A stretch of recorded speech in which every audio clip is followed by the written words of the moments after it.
Hello, everyone, and welcome to our Meet the Contemporary Performance Institute Instrumentalists presentation at our 2020 Virtual Composers Conference. My name is Kurt Rohde. I am the Artistic Director of the conference. Today, we are delighted to have all our new music performers join us to talk about themselves, their work, perhaps a little bit about the new pieces they're playing and how they created them with our Fromm fellow composers. And I would like to take this opportunity to once again thank the Fromm Foundation for their support in helping make this summer possible. So beginning about 2 months ago, CPI Director Peggy Kampmeyer and I paired the Fromm Fellows with our CPA instrumentalists. And these collaborative teams began to work together to create new works through a series of conversations and creative exchanges. Our guest composers, Linda Catlin-Smith and Amadeus Regasera, along with Peggy, were indispensable in helping these teams explore how to make the work together. These new works will be premiered here on YouTube on August 8th and 9th at 6 p.m. I hope you will join us. There are details on our Facebook events page and on the events page of the Composers Conference website, which is composersconference.org. I've heard all these pieces multiple times to help assemble the programs.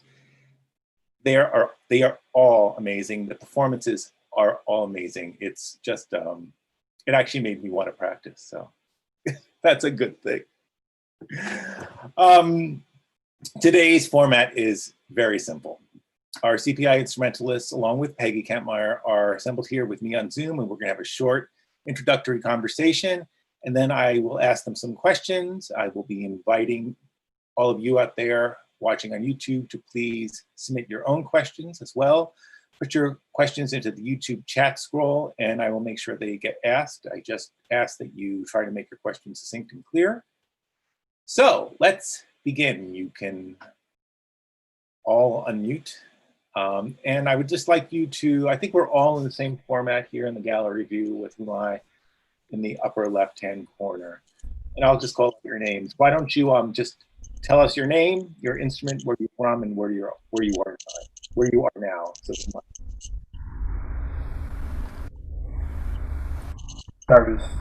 Do we start here? Who am I? Okay. Hi, I'm Humay Gasimzade. I'm from Azerbaijan, currently living in Ohio, doing my doctorate degree in contemporary performance program at Bowling Green State University. And it's a pleasure to be among these amazing, awesome musicians. And I see Peggy, she's my former piano teacher. So it's like a home feeling. So thanks for having me. Great, thank you. Sebastian.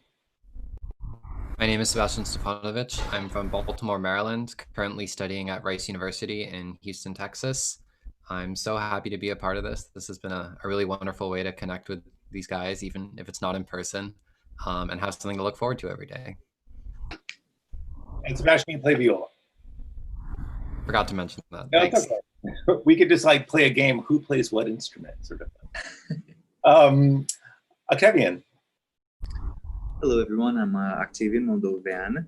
I am originally from Romania. I'm a flute player, and like Humay, I'm graduating next.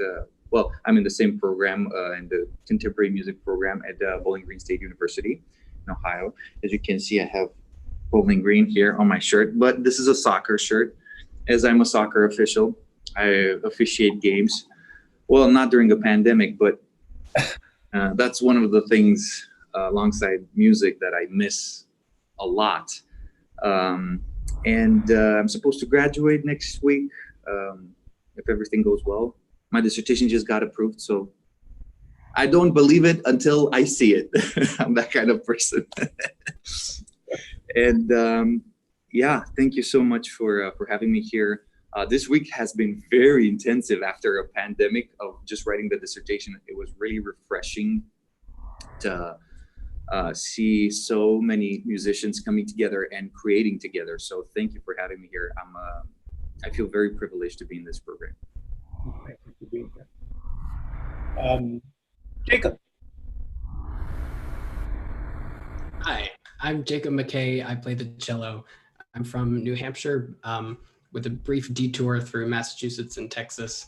and now I live in Rhode Island and work at a nonprofit in Newport, Rhode Island with a resident string quartet and help to run a teaching program there.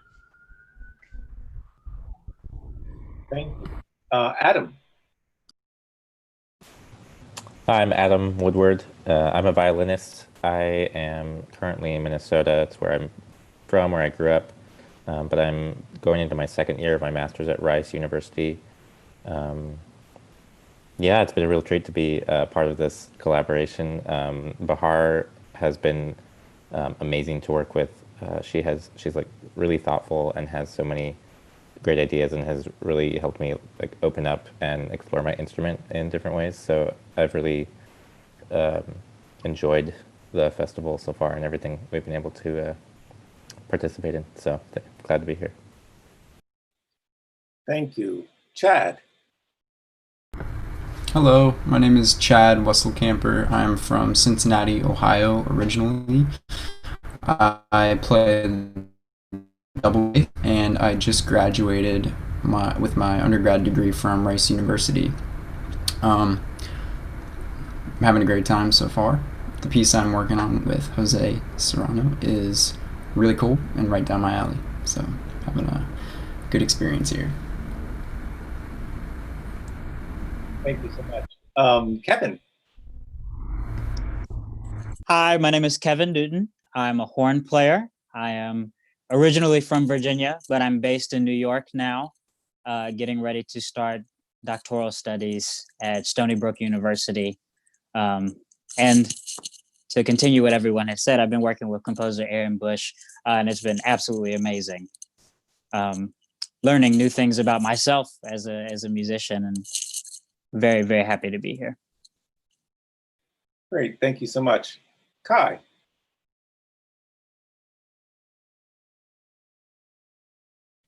Oh, sorry, I had to find the unmute button. Hey, I'm Kaichi Hirayama, so I'm a clarinet player. Yeah, I'm finishing up my doctoral studies in clarinet at Stony Brook University. From Seattle originally, but now living on Long Island, New York. I see Kurt laughing, he knows. Let's see, I participated in the conference last summer in the CPI, and it's been great to be back, albeit in a digital version. But it's been really cool to have the interaction with Stephen Filippo creating this piece. It's been just a really cool process, putting something together like this over the internet, right? Long distance collaboration. But yeah, happy to be back and great to see everyone's faces. So. Thank you so much. Maxine. Hi everyone, I'm Maxine. I'm originally from Germany. I am in Germany right now, so it's after midnight. So excuse me if I look a little sleepy. I play bass trombone and I'm very happy to be part of this program as well. I study at MSM in New York City with Peggy Kampmeyer in the Contemporary Performance program. And yeah, I'm very happy as a bass trombonist to be part of this because usually we don't get that many pieces written for us specifically. So it's pretty cool. And it was really interesting to work with Sakari. And yeah, I'm looking forward to the premiere of the piece. Wonderful, thank you. And Jack. Hi, I'm Jack Yarbrough. I'm originally from Birmingham, Alabama, but I currently live in Boston, so festival would have been kind of in my backyard. I don't know, would have been would have taken me a while to figure out how to get to Brandeis, but regardless, I'll be in my second year at the Boston Conservatory in the master's program there in contemporary performance. And yeah, I'm really excited to be part of this festival. It's kind of an instant kind of kinship with Corey, the composer I've been working with, and just tons of musical connections. So it's been great kind of forming those connections, even if it's, through my laptop. Thanks so much. I was wondering, Peggy, if you just might give us let everybody know who you are, because this is your first year as the director of the Contemporary Performance Institute. Sure, I'll say just a couple words. Yeah, so I'm originally from Rochester, New York, but I've been in New York City for quite a while now, and I'm a pianist. Play a lot, record, do all the things people do, except I haven't done it for about 6 months. We were just talking about that. Anyway, I teach at Manhattan School of Music. I run the contemporary performance program there, and I also teach at Princeton University. And I'm delighted to be starting with the Composers Conference this summer. So it's been wonderful working with all these great composers and performers, each and every one of you. Just great. Thanks so much. So I was thinking maybe we could just start off by, I'm going to take the perspective or the role that I don't know what goes into putting a piece of new music together. Maybe I'll step one step forward as a composer, but I will not step forward as a performer. And if you had to explain to me as a layperson what goes into creating a new piece with a composer, how would any of you explain what that means? Because I think that to a lot of people, that's a complete mystery.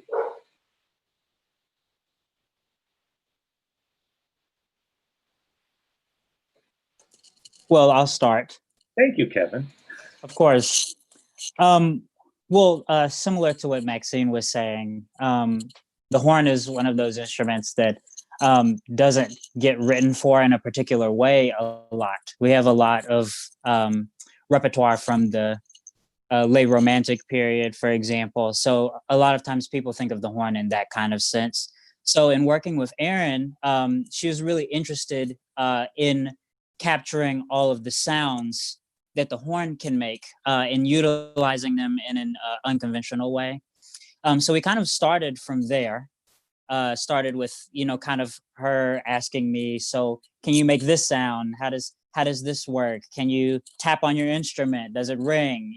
That kind of thing. So it started with the physicality of the instrument and the limitations of the instrument in that way, and trying to see how we could push those towards some new sounds. And then it sort of evolved from her. And, she had a very life-changing experience. And so then the writing of the piece became about trying to capture the emotions of that experience and using the sounds that were available to her through my instrument to capture those emotions. So really the process of creating the piece had to do a lot with taking the extended techniques that are available on the horn, and then the sound palette that's available on the horn, and transforming it into sounds that meant something, and not just something that's effectual. Thank you. Maxine. Yeah, I totally agree on what Kevin said about the physicality, and especially Sakari, for example, she didn't write anything in particular for trombone. Well, she had written something for orchestra where trombones were involved as well. But so she asked me also about the possible sounds like Kevin and Erin did, but also she asked me, what are your favorite sounds? So it was not only about pushing boundaries or whatever. She asked me, what is your favorite sound? What can you do best? And building up from there. So I told her, yeah, I'm really interested in multiphonics, for example. So we used a lot of multiphonics. So it was, first of all, I could tell what I like about my instrument because I play it since quite a bit. So she was interested what my approach to my own instrument was. So that was really cool, I think. Thank you. Others? Please, Jacob. Okay, I was really lucky to work with Akari Komura on this great new piece called Elapsed, which has to do with exploring the ideas of time and memory, among other things. And I have to say, just beginning, I really focused on the different technical things that had to be accomplished. And there are certain structural moments that happen, and each one is sort of has different challenges associated with it. So I ended up just at the beginning, I felt like I was just rocketing from one technical oddity to another, just sort of exploring the different ways the instrument can be played. And I think I remember I think it was a session with Linda, maybe. I think it was with Linda, where she was asking sort of my impressions of playing the piece. And I said that because that was sort of my experience at that particular point in time. And I could tell both Akari and Linda were deeply disappointed by my answer. They were just like, that is clearly not that's not deep enough to explain this new piece. But it was how I felt at the same time. At that time, I felt that way. But I think we all can probably relate to this feeling where you sort of internalize a piece at a certain point, and then you can transcend the notation and just get into the big ideas of why the piece exists, what's important to say. And that for me was a really, really empowering moment. Thank you. Thank you. Adam, you had your hand up. Yeah, I think going on with what Maxine was talking about, Bahar also asked me like what sounds I enjoyed about my instrument. And so at the very beginning, I sent her just a bunch of sound files of things that I do sometimes when I warm up, or just when I'm maybe bored in a rehearsal, little like clicking noises and little staccato, things like that, with maybe quartet buddies, we've kind of joked around, but, no one, don't actually take those sounds seriously. And so I thought, well, I actually like a lot of these sounds. So I just made, maybe a 30-second clip of variety of sounds and then and techniques on my phone and just sent them to her. And I had listened to some of the music that she had already written, especially her viola piece, which I think has some similarities in terms of the style of notation that she chose, or some of the sounds, some of these more delicate sounds for a string instrument that she was going for. And so I did have that in mind, like some of the language she'd already been using as I sent her these sound files. And then as we talked, Bahar mentioned I think last night that we talked about some literature, we sent each other some music that we enjoyed, some poetry, I sent her some dance clips that I like. I'm really interested in contemporary dance. And so from that, we sort of had more conversations just artistically about what we appreciate about art and what it does for us. And anyways, so I think for me, one thing that's been an interesting challenge of this collaboration was actually the notation. It was really new for me. I haven't really studied any new music that has graphic notation, and that was certainly sort of like I had to get it into my head and fingers more of, what am I looking at? What should my eyes be doing when I'm playing? What details of the music are most important, rather than on like a traditional staff, with a clef and everything. I mean, it's like I just don't have those things. And so that was really, I think, a transformational part of this collaboration for me, is approaching my instrument in a way that, or even approaching like how the notation actually can directly communicate something to a performer that maybe the audience doesn't necessarily see that, but I think it certainly affects how I perform the piece or how I view the piece. So that's been one thing that's been really engaging for me as a performer and working particularly with Bahar. Yes, thank you. Chad, please. I've had a really positive experience so far working with Jose Serrano.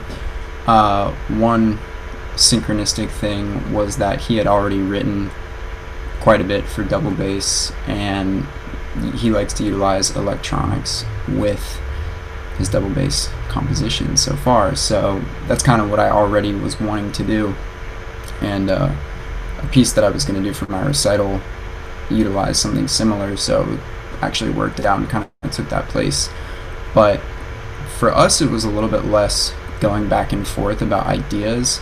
It was more so he really had the idea in his head, full theme, everything. And then I just acted as the catalyst to produce it.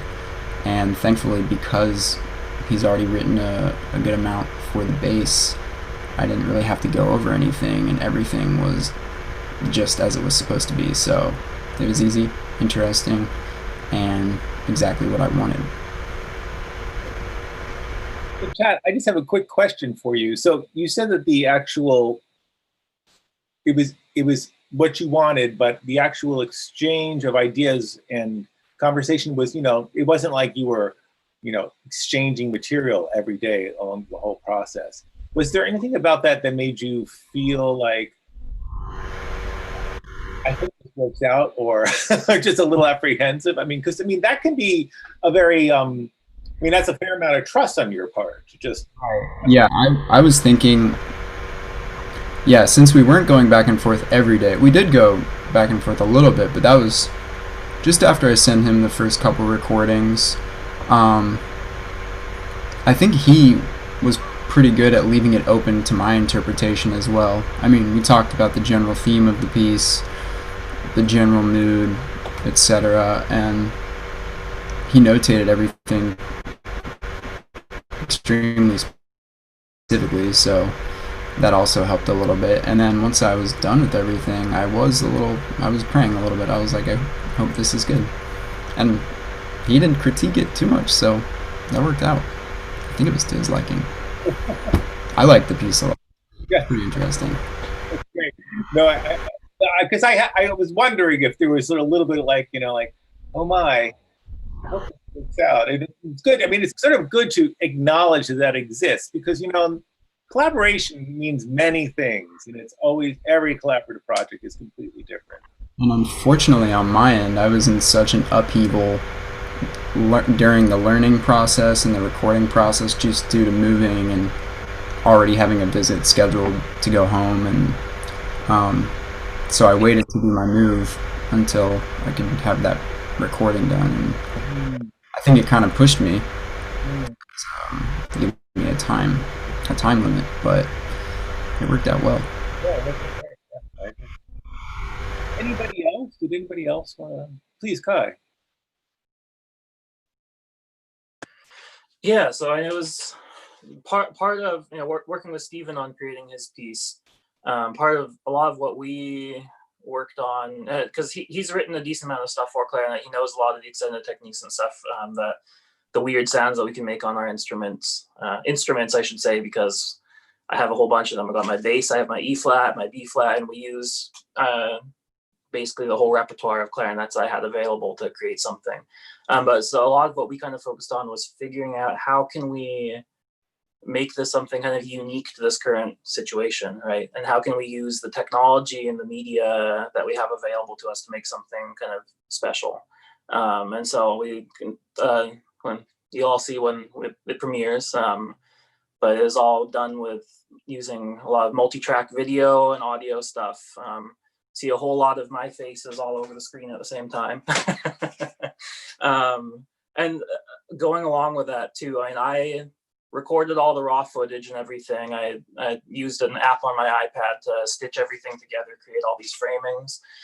But then kind of the fun little extra bit of a collaboration that came from it was, once I sent off the footage to him, he's been working on stitching all that together and creating kind of a cohesive video out of all these small 20, 30-second clips, and kind of stitching them together into the overall piece. So it's kind of, he creates it, I give it back to him, and then he takes that and does what he will with it to make something cool out of it. So yeah, I actually haven't seen the finished product yet. So I'm really, I've seen drafts of it, but I haven't seen the final of it. So I'm really excited to see how it all has come together with all of his final edits and everything. So Can I just see a show of hands of how many of you have seen the final video performance? Interesting. Interesting. Okay, that's fascinating. And it's, if my count is correct, more than half the new works also include some type of electronic or video element component, either with overdubbing or with some type of video. Yeah, I'm almost positive. And actually, Jack, you, while you are a pianist, you're not playing the acoustic piano. Would you talk a little bit about the piece? Yeah, so I'm lucky in that I do have a piano at home, but it's not very fun to play. It's an old piano. The action's floppy. I always, especially recording myself, I feel so exposed to every mistake because there's so much that I just can't control. So we talking a little bit, and I also have a Rhodes, a Fender Rhodes Mark II piano.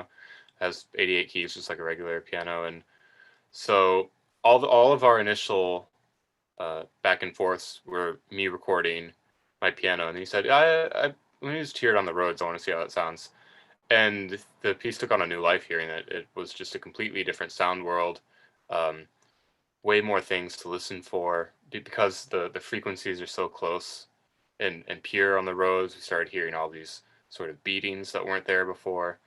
So yeah, and it was also a challenge for me because it forced me to learn how to repair my Rhodes. I had to voice everything. I had to like redo some of the wiring and whatnot, and so that really activated a different part of my brain.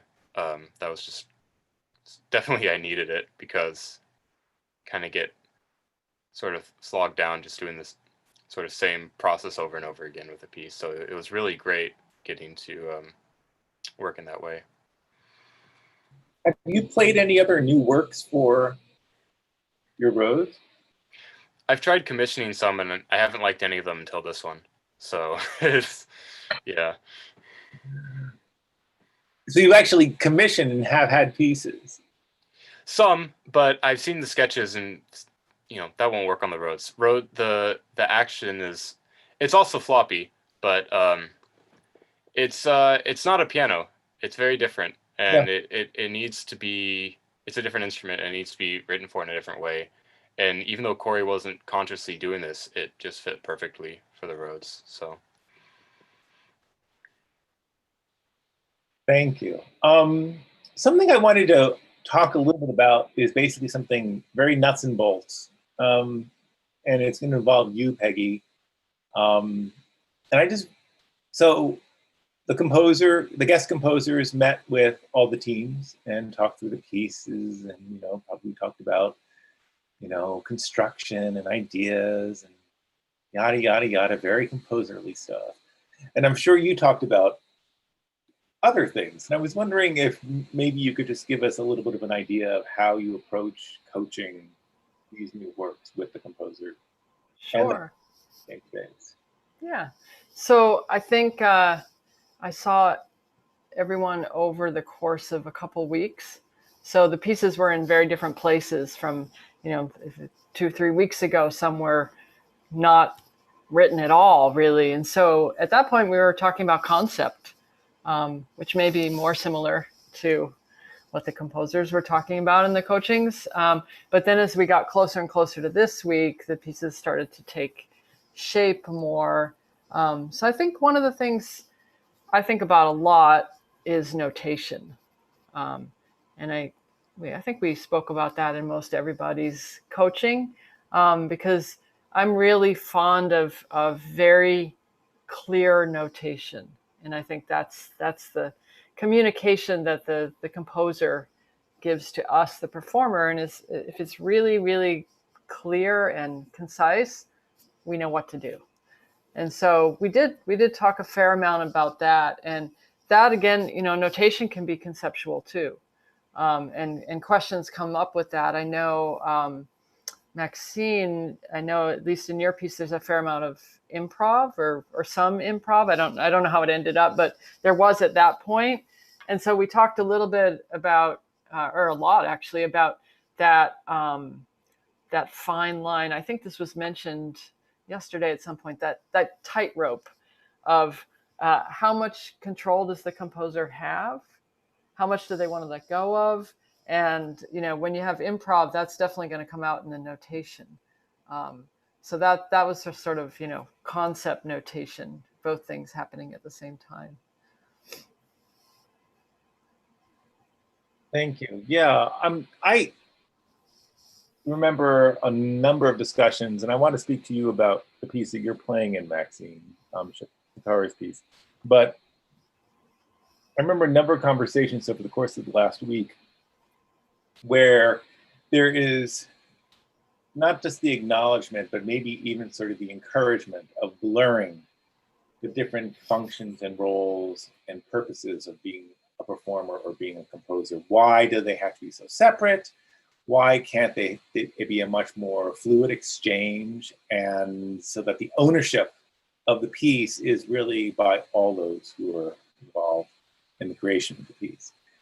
And so when something, especially as singular as a type of improvisation comes into play, we really get to see how the performer becomes, in effect, sort of takes on the role of composer in a very, maybe much more so than the person who is the composer. And I was wondering, maybe you could just talk about the type of improvisation and how you came to it in the piece with Safari.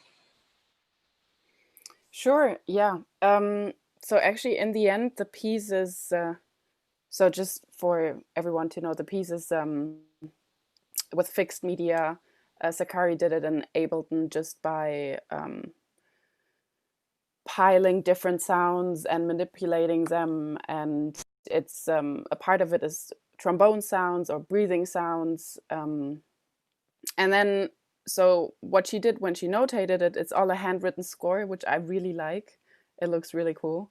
And it's 2 staffs. So one staff is the stuff I should play, and then the other staff is what's happening in the fixed media. So I have a visual context as well.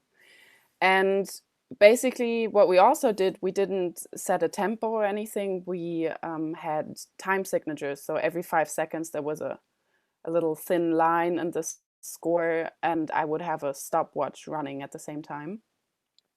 And for the improv parts, she put some pitches in a box, and those were the central pitches. And then she said something like stepwise wondering about those notes. And that's basically, that was it. And then it was more me reacting to the fixed media part. So I actually feel like she is really the creator and the composer of the fixed media. And then she gave it to me with some hints, with some pitches or some, but really not a lot, some notes, words that I could take up and do something with it. And at some points, I think the longest improv is maybe a minute, and a minute can be really long. So, and I'm a huge fan of jazz improv and whatsoever, but especially as a bass trombonist, I haven't done so much. So it was really, really cool for me to get this much freedom in this piece. And yeah, so I think this is really a collaboration in the sense that, well, I think she owns ownership for the fixed media part, definitely, because she's worked on that for hours. But then in the end, she just said, now it's your turn. You take responsibility for whatever comes out in the end there. And also I sent stuff to her and asked, do you like it? And she said, yeah, it's cool. But not because she didn't care or whatever. It's like, I don't know if she listens right now. But it was more like my creation plus her creation makes the piece in its whole. I hope that makes sense. That makes perfect sense, and she is listening, by the way. But yeah. But yeah, no, that makes perfect sense. How many of the other pieces had a fair amount of what we call, when I say improvisation, you know, it's a pretty large understanding of that word. Humay, would you like to talk a little bit about the improvisatory features of the work here? Yeah, sure. So there is one part that I'm glissing the strings with wine glass. And it's written in a way that there is like the irregular rhythms that I should kind of keep track on, but be free doing different stuff. And I think the part of the satisfaction that when Shin had after the recording, actually, she said that, yeah, please don't record it anymore, because of that part that she really liked. I think the improvisation part. So I was so happy because, you know, it was super late and I was super tired, and I was just praying that please like this recording so that, you know, I did at my best. And she told me that that part was really nice, so I don't want to change it. That was the reason she asked me not to record again. And the beauty of it is that, you know, it's always different. Every time that I played it is completely different. There was no any recording that was kind of similar to each other. And, you know, it depends on what kind of mood are you in, what kind of state of mind are you in, probably. So it influences your improvisation, I guess. Yeah, and also not only is it the mood at the time, but it's also the space that you're in, the instrument. I mean, especially when you're playing piano, because piano, you know, you're moving from piano to piano, so different instruments feel differently, they sound differently, your interaction is different. Anybody else would be, yeah, Octavian. Yeah, so Igor and I collaborated on this project that was based on beatbox, as beatboxing is a dimension of flute playing that has yet to be explored thoroughly in the contemporary world. It's used, or better said, certain techniques or certain beatbox techniques or vowels are used typically and associated with contemporary music.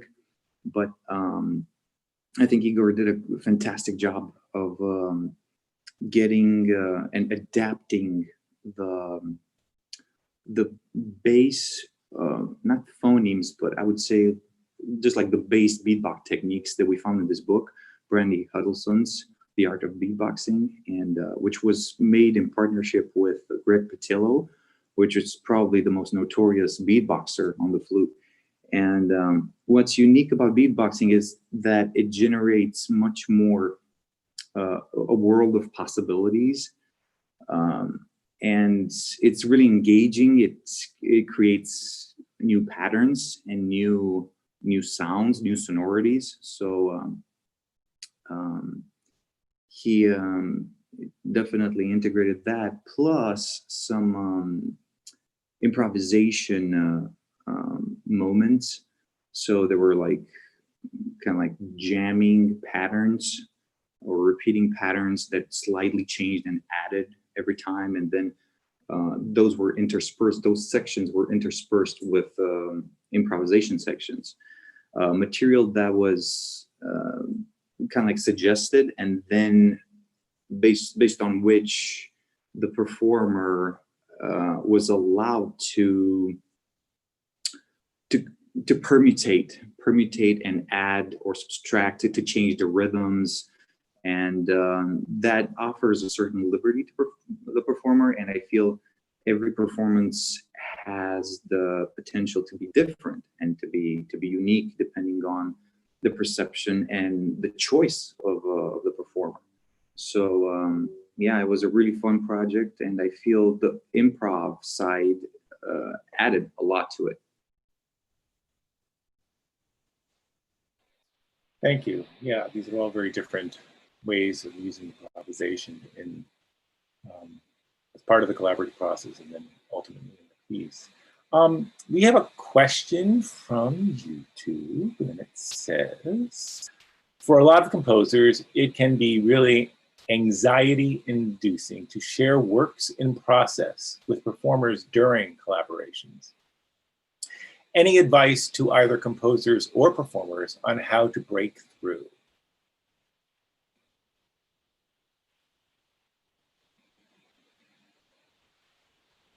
Yeah, please, Jacob. Well, for me, this was really the first time I got to see that side of the creative process. Up until this point, I've played pieces that have already been finished, and then the collaboration with the composer is just, it's nothing to do with changing what has already existed. So I guess my advice would just be, don't be nervous, because it's equally as informative for us. And very inspiring to be on the sort of ushering a piece into existence.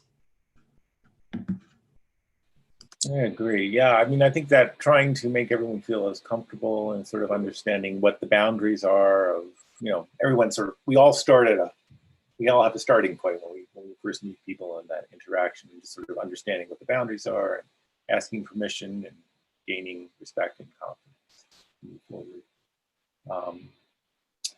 Anybody else? Yes, Maxine. Yeah, maybe also,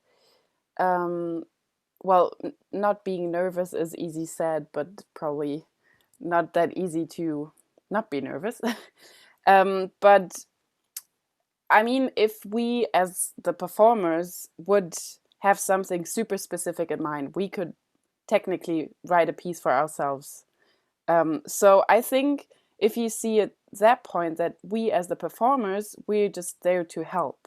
So like, for example, with the case with the bass trombone, if I see a new piece, then I think about, oh, okay, how would I play this? Is this actually playable? So, for example, like very specific, but about trombone, bass trombone can play really low, but many people don't actually know how low we can play. But then they write super high stuff, and I say, well, I play bass trombone, so why don't you take it down 2 octaves? And then they are like, oh, wow, you can do that. And I say, yeah. So it's like, it's more like showing what's possible and giving confirmation to what's existing and proposing, and not criticizing in any way, because that's your thoughts, that's your creative content, and we're just there to make it happen. So maybe that's helping. Sure. So really embracing the role as performer and being deeply instructive and supportive of the ideas, to try to find ways to make an idea work better, or present alternatives or options. That's the best of what you do. Yeah, Adam. Yeah, I agree that I think, there has to be a certain amount of openness to like concepts that you're uncomfortable with or maybe not used to. And I mean, specifically in this piece, I think I believe it was with Amadeus, in our coaching with him. But Bahar, we were working on this ricochet technique, and Bahar wanted the sound to be continuous and didn't want the bow to lead the string.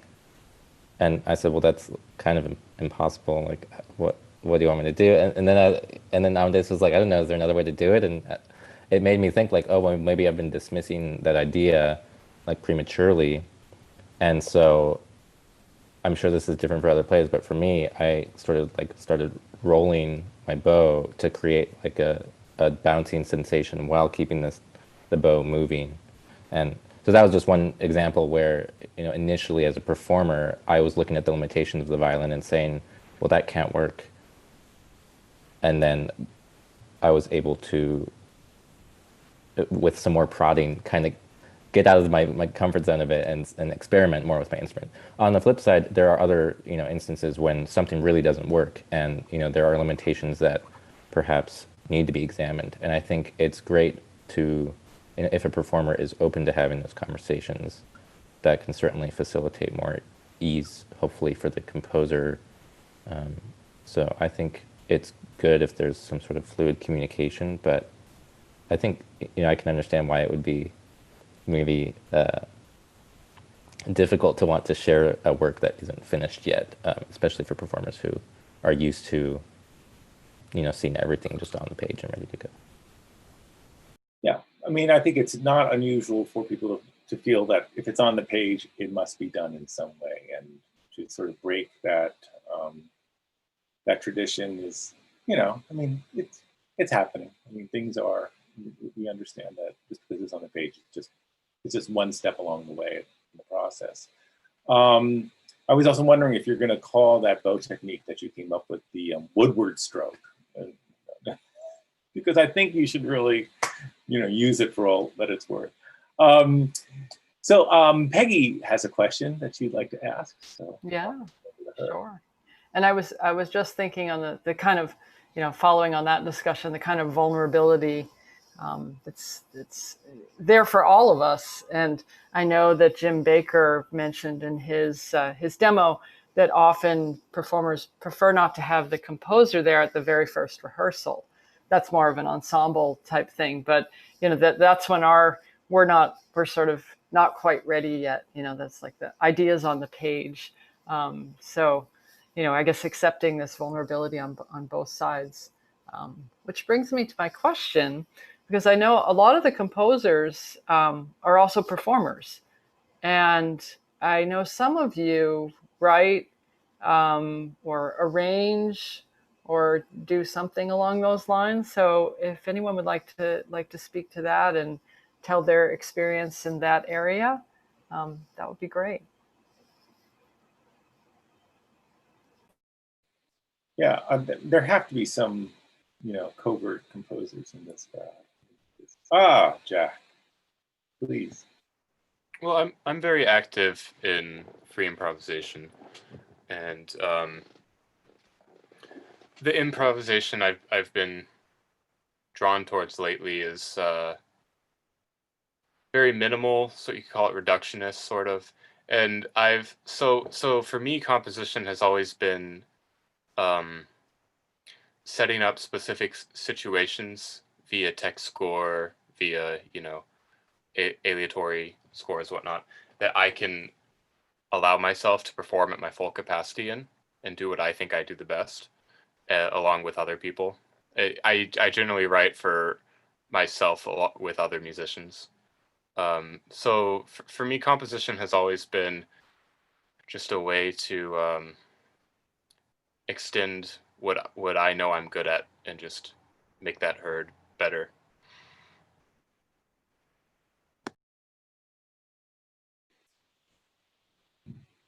I'm just curious, do you have, I'm just wondering if I'm getting a sense that you might have some specific opinions or views about composing.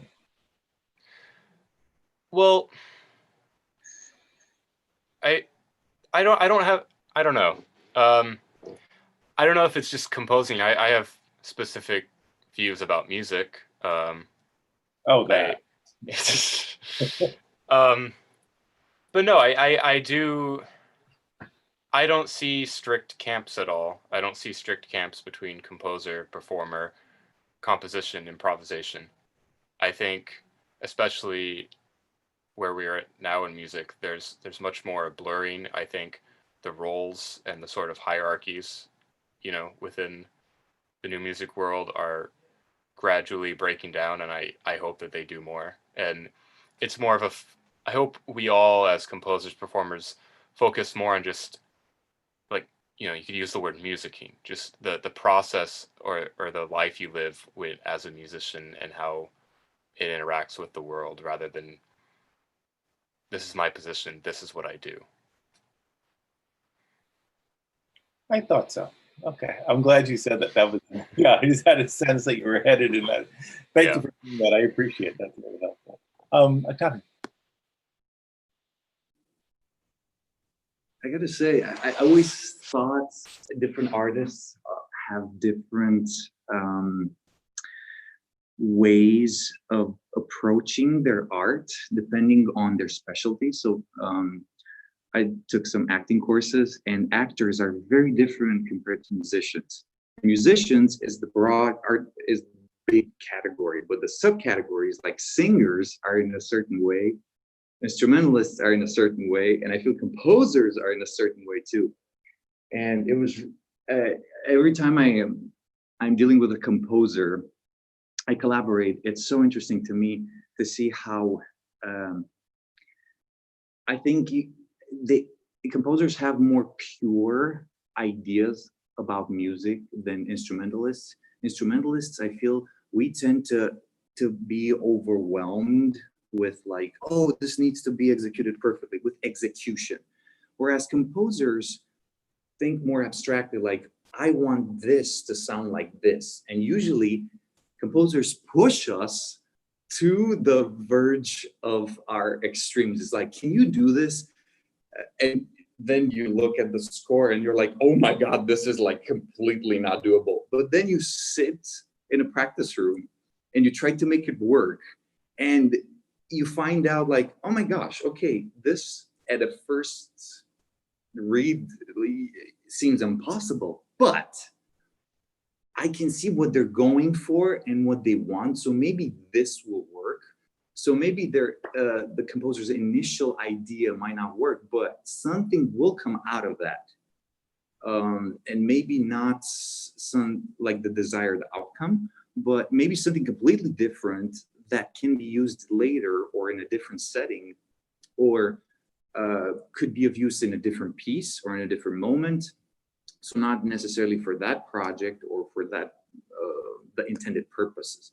And I feel it's the concept for me, the concept and the way different arts require their artists to approach their fields in a different manner makes each artist perceive and think about art in a very specific way. And I feel it's very specific for composers because they have a different process than instrumentalists.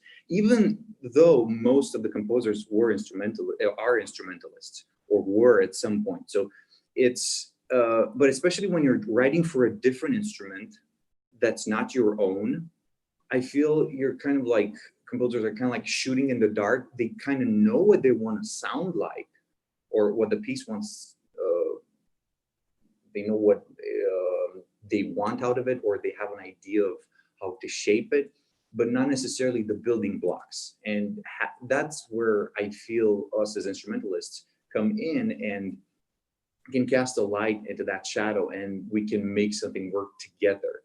So it's almost like sculpting a marble, but they are, composers are bringing the marble or like making the marble from like different soils, and we're carving it together from different angles, if it makes sense.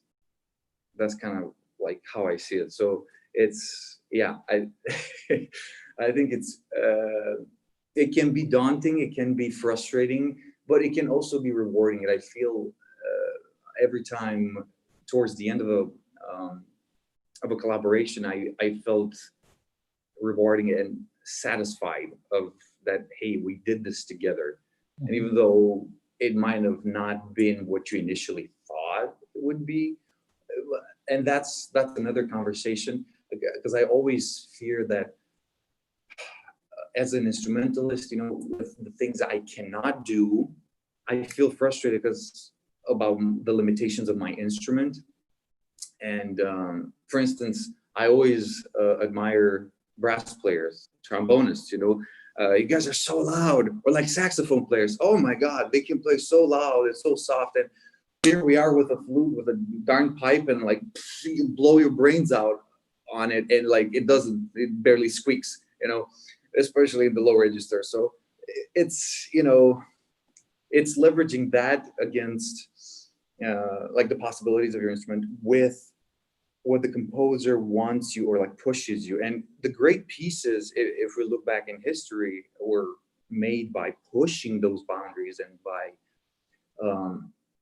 having those contrasting, those sharp contrasts, whether rhythmical or dynamic or whatever, on the page, even though the page doesn't represent anything. It's the ideas behind what's written on the page, is the ideas behind and the intentions behind even the execution.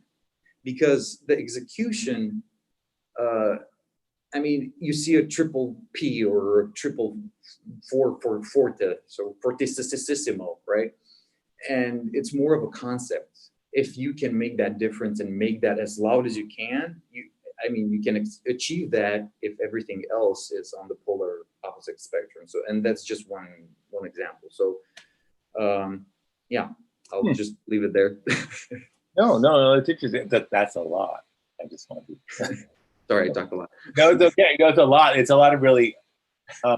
As you were talking, I was just thinking about sort of Venn diagrams overlapping of where certain things intersect about what you're saying, and other stuff is just sort of completely on its own, in its own space. Maxine, you had your hand up. Yes, because I actually, Octavian, what you said, somewhere in the middle, maybe, with the initial thoughts by composers when they write, for example, for an instrument that is not their own. Actually, I think many of the problems that occur is actually the limits of notation.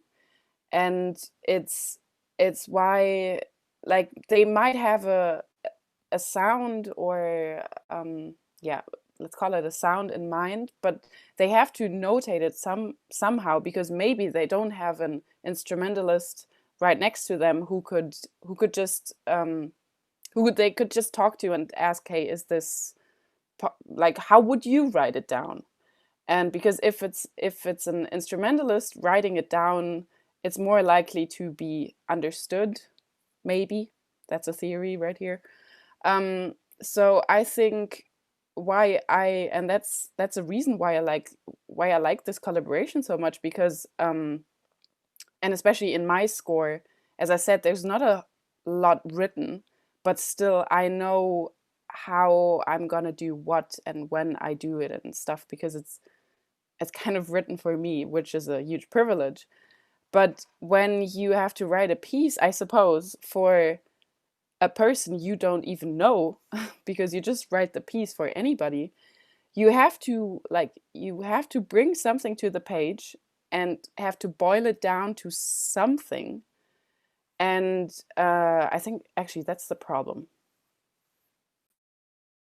That's a really good point, and I think that ties into convention, because I had this conversation with Igor. There are conventional notations for the beatbox techniques, basic techniques, but like for the bass drum, for instance, like that's just the beat, right? But it can be anything. You can put a little butterfly if you want, right? Like, so whatever speaks to whatever. So I think a lot has to do also with common sense, because and mutual agreement. And I really like, Maxine, how you said, like, if this is part of a collaboration, if they would ask us as well, is like, hey, what does it make sense? Because certain things like key clicks, for instance, it's unanimously accepted that it's going to be an X and you do the key click and that's it, right?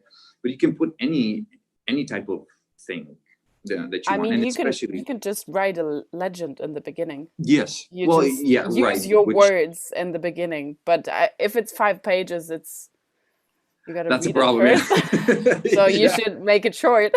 Just a little tip. Yeah, and maybe that's where standardization comes into place, because when you're standardizing, when you know, okay, the key click is the X, cool. Then the bass drum is the B, cool. You don't have to worry about it because it's standard. It's the same in every score, and I think that's valuable to some extent. But it's also cool when you see a score that is like, oh my gosh, what is that? Even though it's scary too, so please don't do that too much. I'm thinking back to Maxine's comment about notation, and it made me, for some reason, I have not thought about this quote in a long time, but it was one of my few composition teachers said to me once, notation is like being stranded on a desert island. You become really familiar with everything that's on that island, but you're ultimately still on a desert island. And I thought at the time, I was like, that's really depressing. But it's actually extremely liberating, because it really gives a context for the purpose and the limitations, and also of notation, and also the possibility of finding a way off the desert island. Yes, please, Sebastian. One really interesting thing about that that Jack and I talked about, I worked with Jack Langdon on his piece, which is basically about a road trip he recently took on I-90. That's the name, I-90. And his notation was fairly conventional, but what I really appreciated about the way he wrote stuff was that he wasn't afraid to use words. He wasn't afraid to write very specific textual kind of feelings. For one example, it was just a major third gliss up over a certain amount of time, like 10 seconds. And there's a million different ways you could play that, but he writes over it like a truck in the distance. And at the same time, on the fixed media, you have this kind of highway sound. And I immediately was like, I've never thought of playing a gliss like this before, but this is how I can do it. And it actually kind of sounds like a truck in the distance. So a few very specific words can really go a really long way. And I think that's something we notice a lot when we're playing like Beethoven and Mozart, because you find it so rarely there. And when you do, those words in Italian and German really stick in our heads, right? But imagine if we had that much more often in those pieces. I think we'd get a much better glimpse of what the composers are going for. So I think that's one way to get around the notation issue. And I consider what you just explained notation. It's just, yeah, I mean, that's exactly. Yeah. We have another YouTube question. For those of you who have collaborated with composers before, how was this experience different from your past projects, aside from the virtual component?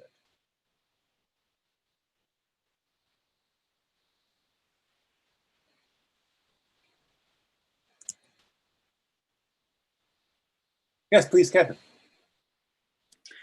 Well, in the past, when I've worked with composers, most of the time, if it's a work for horn, like the piece that Aaron wrote is a piece for 4 horns, or a solo horn and pre-recorded trio and that kind of thing. Most of the time, when I've worked with a composer of horn music, it has been a person that is a horn player. So this was new territory. For Aaron, writing specifically for the horn, using only the horn sounds or like the body sounds and that kind of thing. And so it was an interesting process because you run into things that you wouldn't think of that are actually kind of fun to deal with. I would send her recordings of things, of my interpretations of what I saw on the page, like even things that are as simple as like dynamics, like things that horn players know that non-horn players wouldn't know. If we see like mezzo piano or mezzo forte, for example, we think comfortable. And so I would send her a recording and she would say, oh, why is it so loud? That should definitely be quieter. And then we could have that conversation where it's like, oh, okay, well, yeah, no, like if we see this, our bell is facing back, we're used to sitting in the orchestra, that kind of thing. When we see a mezzo dynamic, they kind of mean the same thing. It's contextual. And so it was different in that sense. That is, I came to realize things about horn writing in general that I wouldn't have thought about before, and it will help me in the future in working with other people. Chad. One thing that was cool / new about my experience was, and I didn't know this going into it, is that I was actually going to have a total of 4 different parts that I was going to play. So in our piece, Babalis, I had a center part, panning wise, so it plays in the center, and then we have a left part and a right part, and then the solo part on top of that. And one thing that was cool about this is because it was so dependent on the recording, it forced me to get a little more tech savvy on just a couple things. So we used Logic, or I used Logic to record it, and I had to go through the entire piece and pretty much create the structure in Logic, which meant create each bar with the different time signature. There were a lot of changes, then the tempo changes, and then record the whole thing with a click track with the metronome going. And so I've never had to do that before. Maybe for other things like more pop or funky music recorded at home, but that's kind of normal. But this was cool. And then Jose took all of my recordings, all the raw recordings, which was a mixture of a direct pickup on my bass and a room microphone that I had, and he applied like special effects to it, and it sounds nothing like how I recorded it at home. So the raw recordings sound nothing like the final recordings, and it just came out in such a cool way, in an unexpected way, actually. Thank you. Did you have your hand raised for this? Did you have your hand raised for this? You did? Yeah, I was thinking from a philosophical point of view, we're always adding. It's kind of like a layer. Experience always accumulates, and with each experience you learn something new. So the next one will be different and hopefully better, but it depends on personality and on the experience of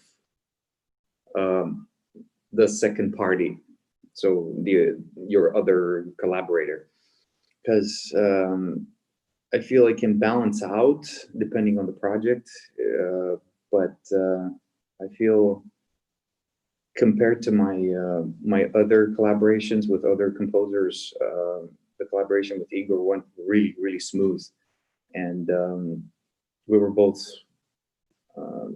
engaged in looking at the same things and interested in the same things. So that just happened to be the same, but because sometimes you can swim in opposite directions.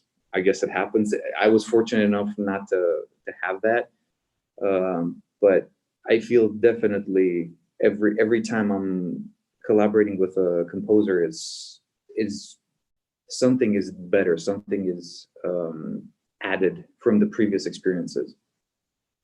So I think it's a learning experience, and it's always getting better. Or maybe it's just my perception, I don't know. Well, it's all subjective, so that's okay. If it's your perception, it's fine. It's perfectly fine. Peggy, you had a question, I believe. Yeah. So Chad, you already touched on this a bit.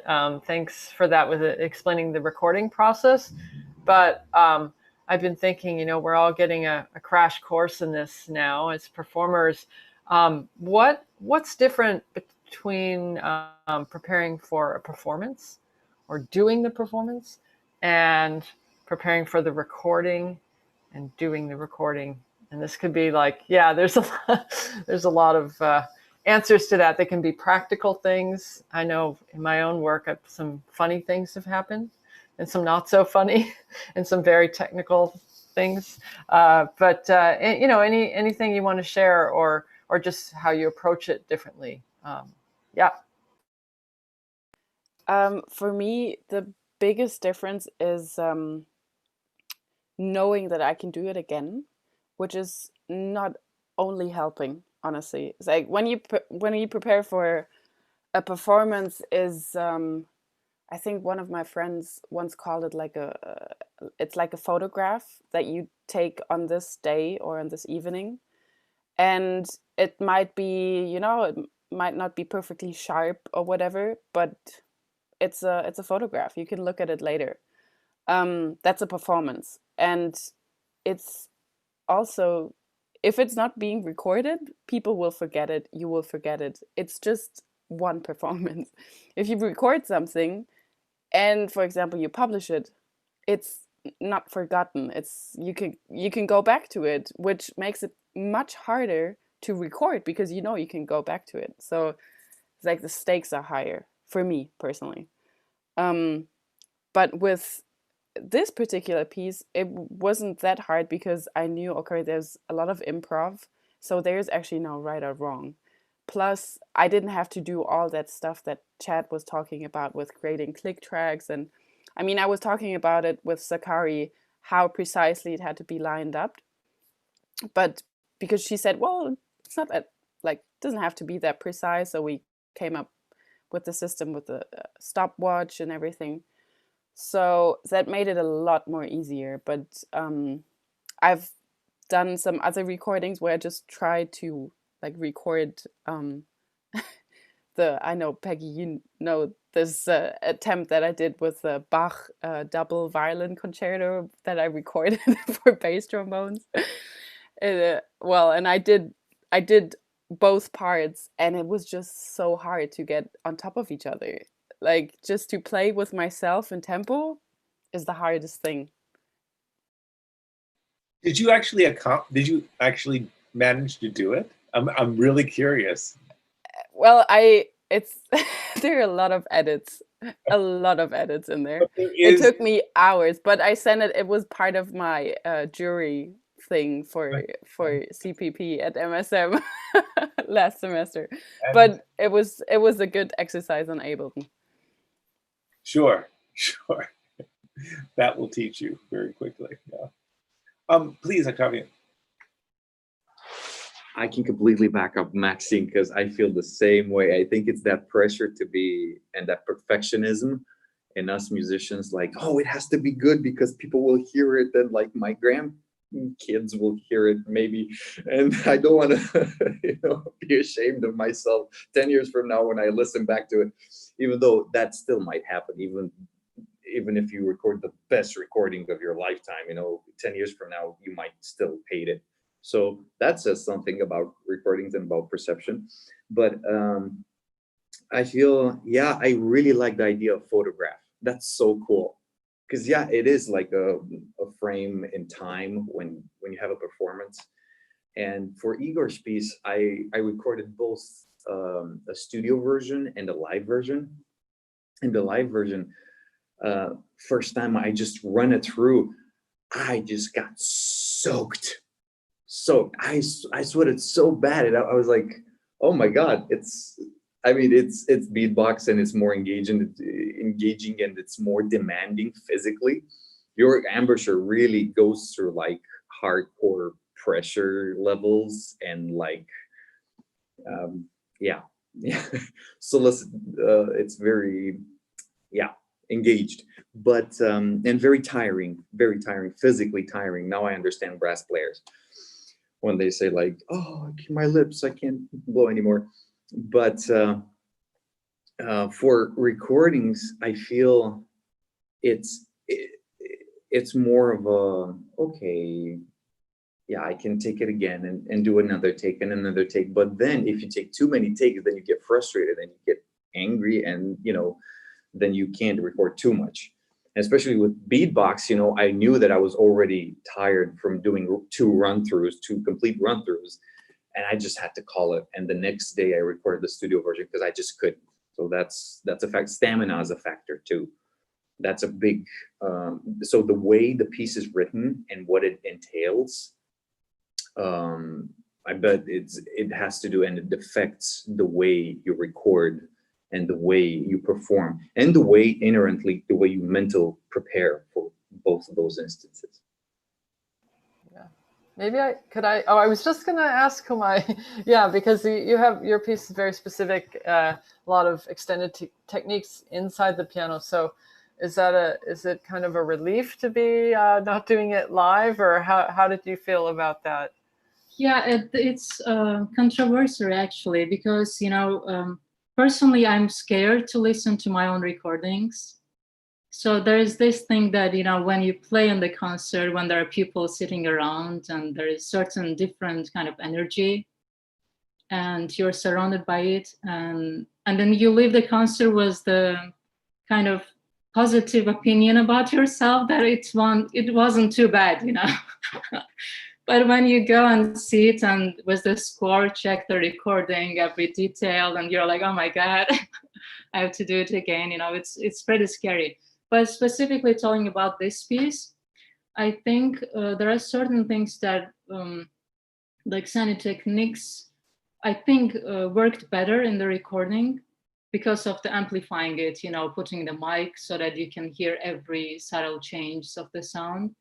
So it was a different experience, but I always prefer to play live for people, of course. And it also was my first experience to set up mics, like to put mic and then record myself, which is very good experience that I'm sure I'm gonna use it in the future.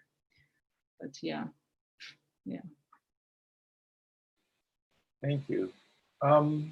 So I think we're pretty much ready to close up. And in closing, I just wanted to go through all of you one more time. And I was wondering if you could give just sort of like a free association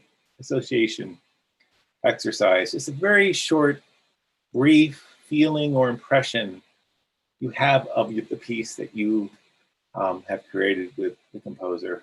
And I don't want you to describe what people are going to hear, what it means. That's not what this is about. Just your impression, your feeling, very brief. Can we start with you, Humay? Sure. So if Wenshin is watching, hi Wenshin, thanks for your work and for your trust.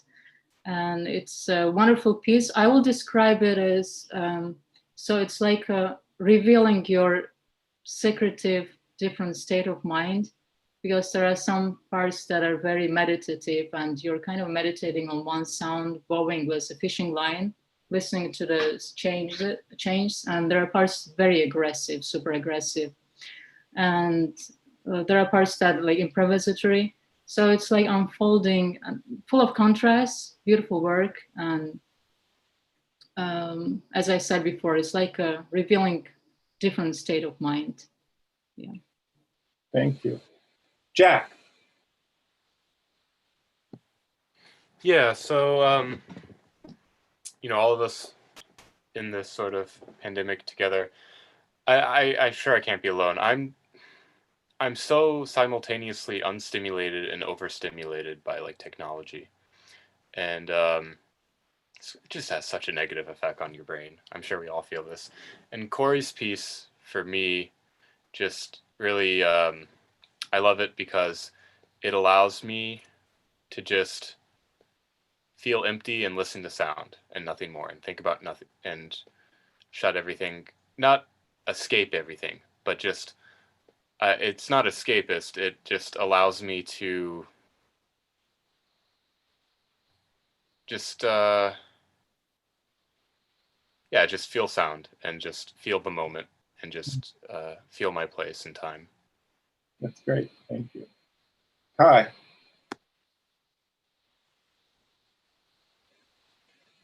Oh gosh. Yeah, I mean, I think putting myself in the future from now and looking back to this whole process and this piece is very much for me, I think, kind of like a slice of what this everything in the world is right now. Because kind of a cool, without spoiling too much, there are elements of the piece that Stephen wrote that kind of go beyond me and kind of involve my space that I'm in, and just kind of giving like a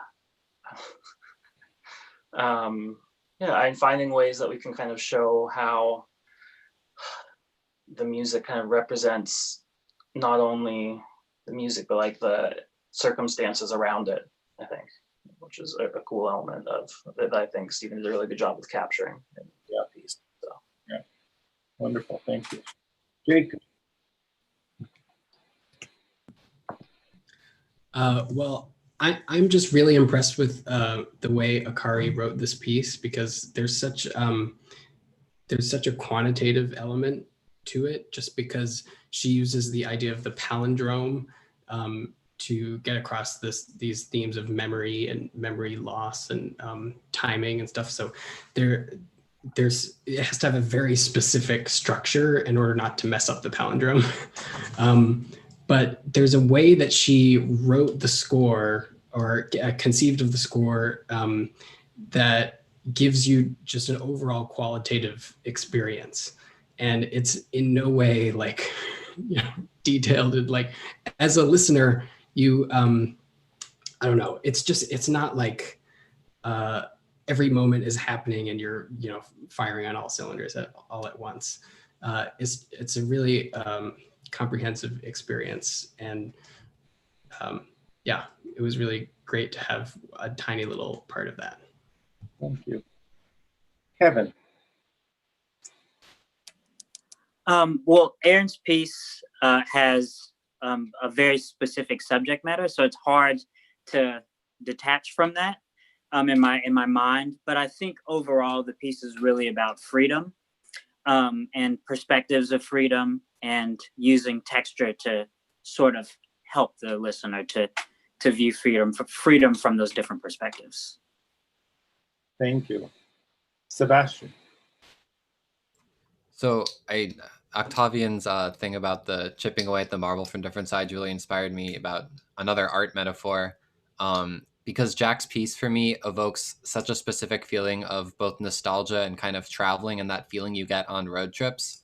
But the most amazing thing was that, it felt like he was painting this painting and I could never see the painting, but he told me what it was going to be like to look at it. And then when I finally got a chance to look at it, it made me feel exactly like he told me it would. So yeah, it's this feeling of like nostalgia and traveling and kind of picking a path through these soundscapes that is really specific. Wonderful. Chad. Jose's piece is also slightly specific, but the feeling that I get from it is kind of that it's a journey of multiple souls just conversing with each other, and it's a bit dark or maybe depressed, and it's a little tumultuous at some points, but it seems to end favorably. So it's definitely got a path that it follows and gives me some really interesting imagery in my head. Thank you. Maxine. This is really hard to answer for me because I don't think I know the right words in English yet. But also in German, it's hard to answer. Nevertheless, I think Sakari's piece can be scary, actually, at some points. And what I think it was Jack who said it, that his piece kind of forces him to listen and not do anything else but listen. And I felt the same way when I listened to the fixed media part. So, and because I know there were some bits taken from the trombone samples that I sent to Sakari. So I was wondering, wow, is this me? Is this a trombone in the background, or what is this? And then with the sound manipulations and stuff. So you get into this zone of like 10 minutes electronics plus trombone thing that I sometimes with pieces don't get. Like you try to listen, but just your mind wanders around. Thank you. Octavian.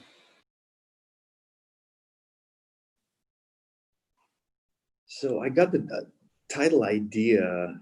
It came to me as the piece inspires me in a way that pulsates, and it has, because of the bass drum that's super powerful, I feel it has the kind of like an explosion, the idea of explosion. So explosive pulses.